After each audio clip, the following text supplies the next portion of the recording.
Jacoby. We are Jalen and Jacoby. What is up, it dog? that we do? We give the people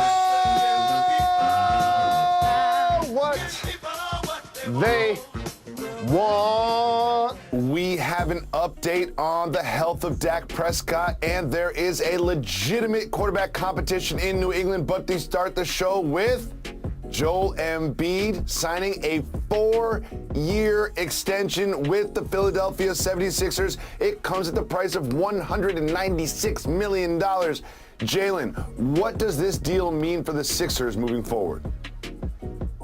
It's great that they have their MVP candidate under contract the next few years. The most physically dominant big we have in the game. A guy that can take you out to three, can play for mid-range, but what really makes him special is that right there. His ability to be physically dominant in the paint. And health is gonna always be a concern for Joel Embiid. You're not looking for him to play 75 or 80 games a season. So it's important to continue to build out your roster around him. But also, the process is still processing.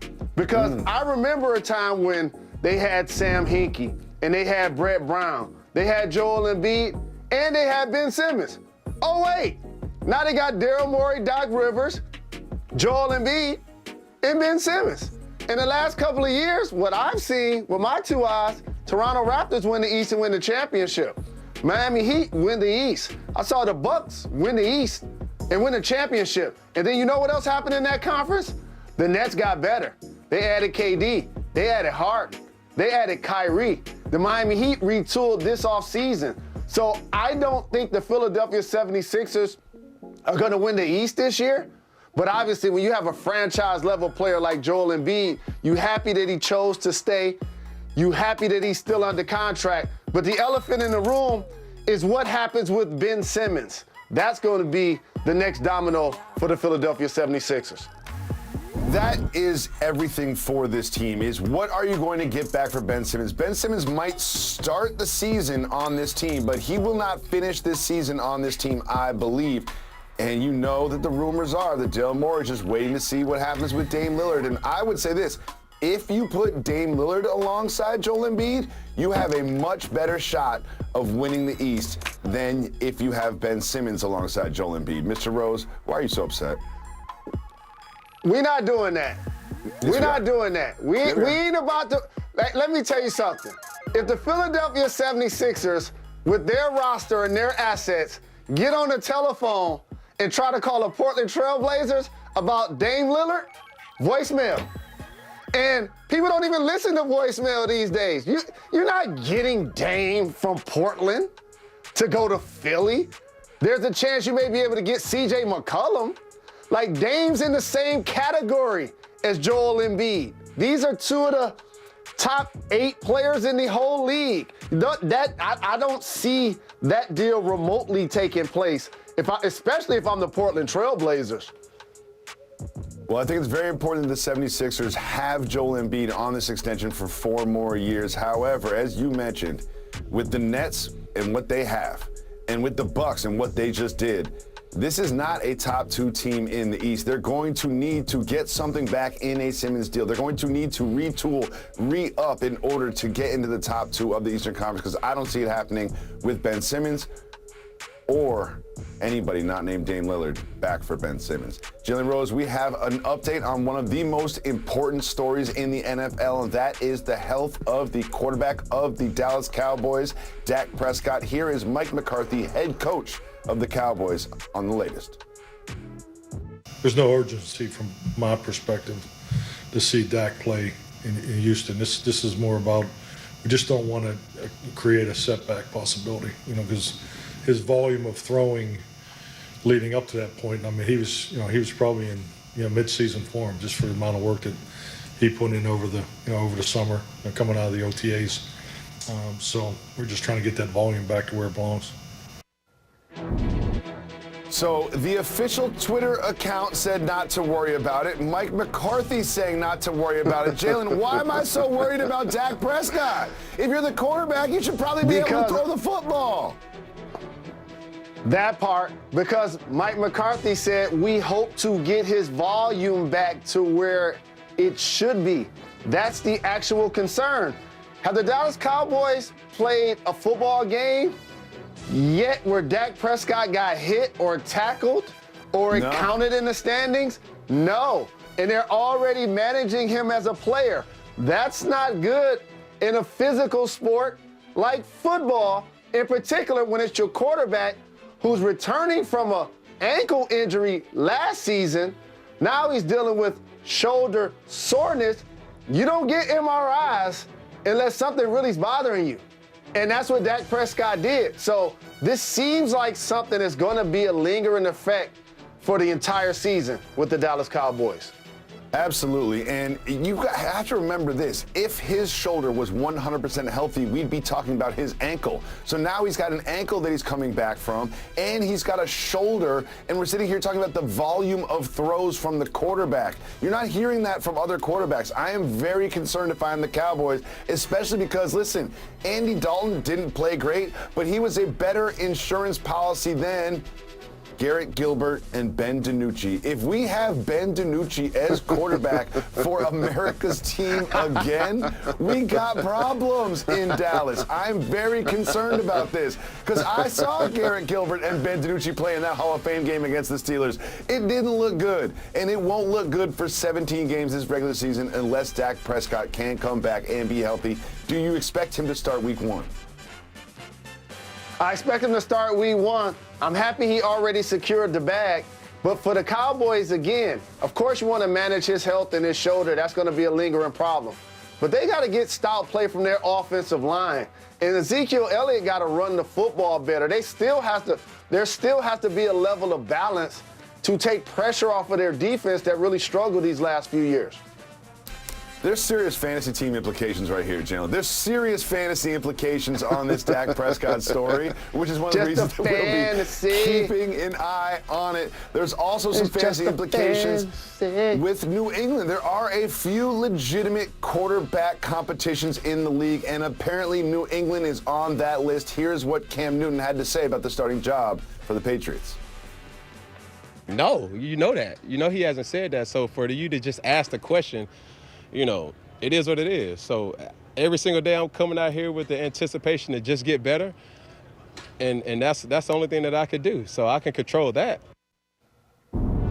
So he says Coach Belichick has not named him as the starter week 1. Do you expect him to be the starter, and should he be the starter week 1? I expect him to be the starter, but he was competitively upset about not being named the starter just yet.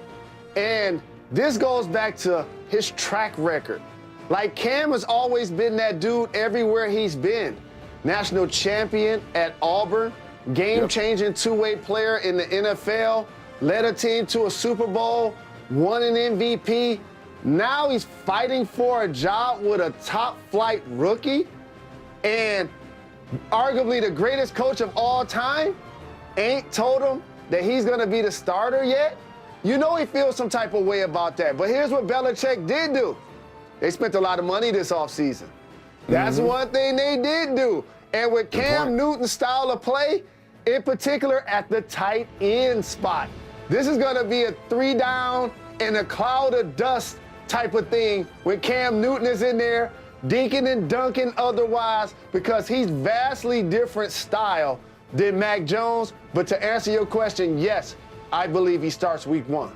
I think he starts week 1 as well. And, are we really surprised that Bill Belichick hasn't shown his hand of what he's going to do at the quarterback position? Are we really surprised that Bill Belichick is playing things close to the vest? Bill Belichick probably won't tell Cam Newton he's the starter week 1 until, Sunday morning after breakfast. That's just how Bill Belichick is, and that's how I expect this to play out. However, will Cam Newton finish the season as the starting quarterback is a different question that we will keep an eye on as the season moves on. Jalen, I know that you have a special place in your heart for all of the Jalens around the world. And Jalen Green, the number 2 pick in the draft, is one of those. However, he wanted to be the number 1 pick in the draft, and here is what he said about your home city of Detroit, Michigan. Here's what Jalen said about not getting picked number 1. Quote, I wanted to be the number 1 pick, but as for the location, I didn't want to be in Detroit. With Detroit, it felt like I was just going back to the G League bubble, and I just got out of the bubble. That's pretty much what it was. In the G League bubble, I didn't really have anything to do but just stay in the gym. That's what it felt like in Detroit. I wouldn't be stepping outside in Detroit. There are not many things you can do in Detroit like that. Mr. Rose, your namesake just disrespected your hometown. How do you feel about his sentiments about your home city? Rest in peace, Jeannie Cassandra Rose, my beloved mom, a Detroit native who created the name Jalen that he carries. But if you think I'm gonna come on this show and blast a namesake, he's gonna have to do a lot more than that. He's a terrific talent, he has a great personality, and he has a flair for the dramatic. Jacoby, you and I know what this is. This is competitive jealousy that he didn't go #1 overall.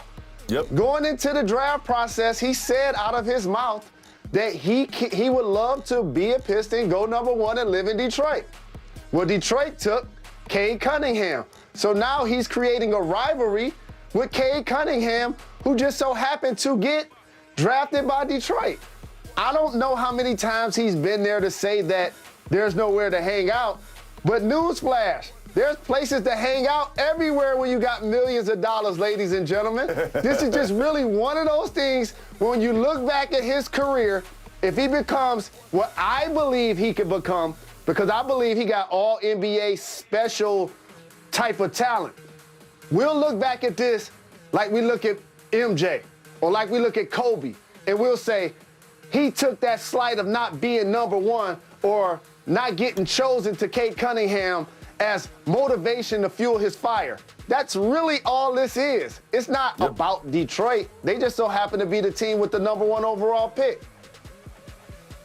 Jalen Green looked great in Summer League while he was there. Cade Cunningham looked great in Summer League while he was there. Look forward to watching those two for the rest of their careers. But one thing that Jalen Green needs to know is you need to go to Detroit with Jalen Rose. When you go to Detroit with Jalen Rose, there's a lot of reasons to go outside. There are a lot of reasons to go outside when you go to Detroit, hosted by Mr. Jalen Anthony Rose.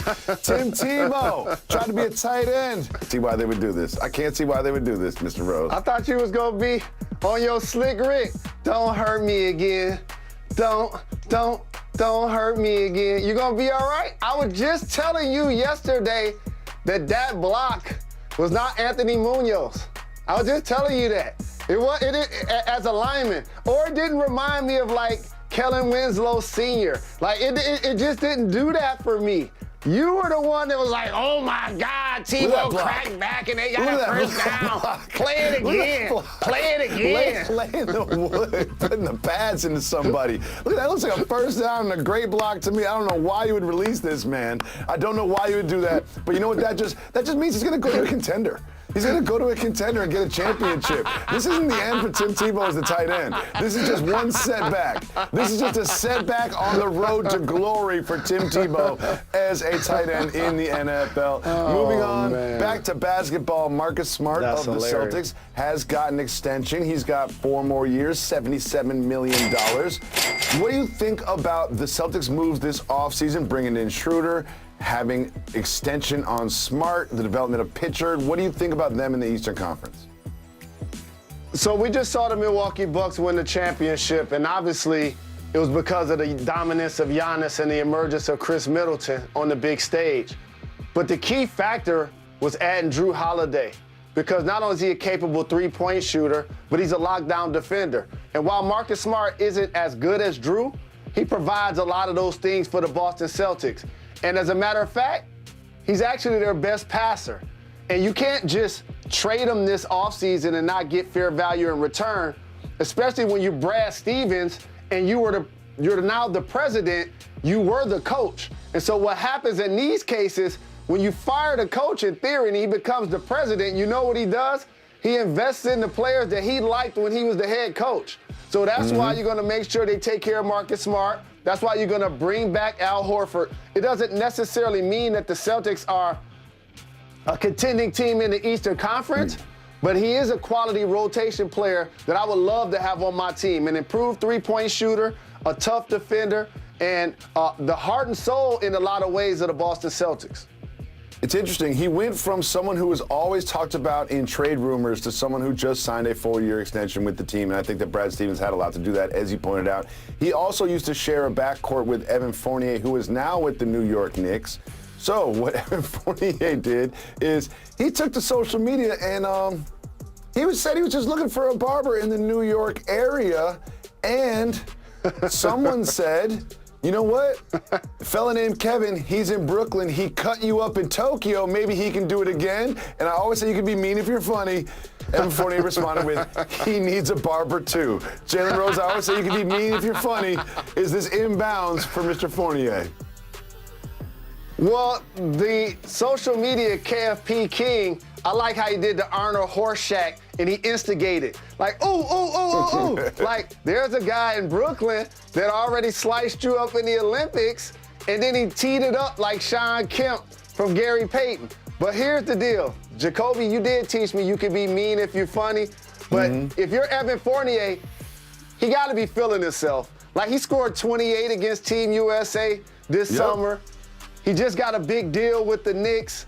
The Knicks and the Nets are trying to create a crosstown New York rivalry. So he's just feeding into it. That's all.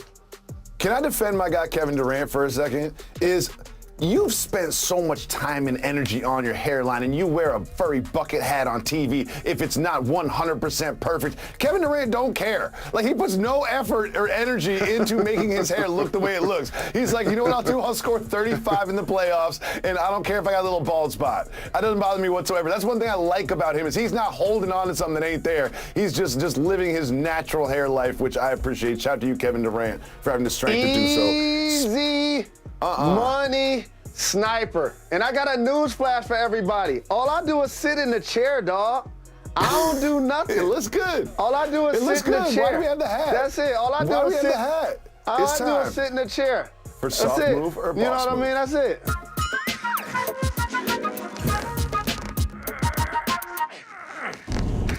The starting quarterback for the Kentucky Wildcats eats bananas like this. Mr. Rose, I can't wait for you to see this video. This is how my man eats bananas. Watch him. Takes the banana. Of course. Of course. Eats the skin. Eats the peel. Soft move or boss move, eating the peel of the banana.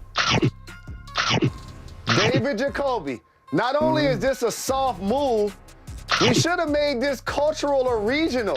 Because you know, when I saw this video, I knew he was going to look a lot more like you than me. I just knew you could have bet anything. So this is a soft move and cultural. It's a soft move, but also, dog, like, that is not a ripe banana. Like, that banana was good like 5 days ago. 5 days ago. When we come back, Travis Kelce has done something that might... Travis Kelce did something that I think he already regrets. He shaved off all of his facial hair, and he just looks different. No. I'm not drafting him in fantasy. I'm not drafting him in fantasy unless he grows that beard back. I'm not picking him. I'm not. This tells me two things, Jacoby. Number one, he definitely not single.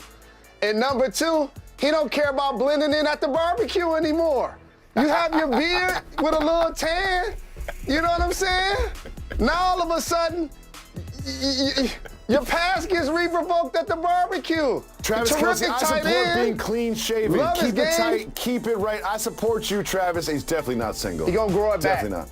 He gonna grow it back. We'll be back tomorrow at 2 p.m. He gonna grow it back.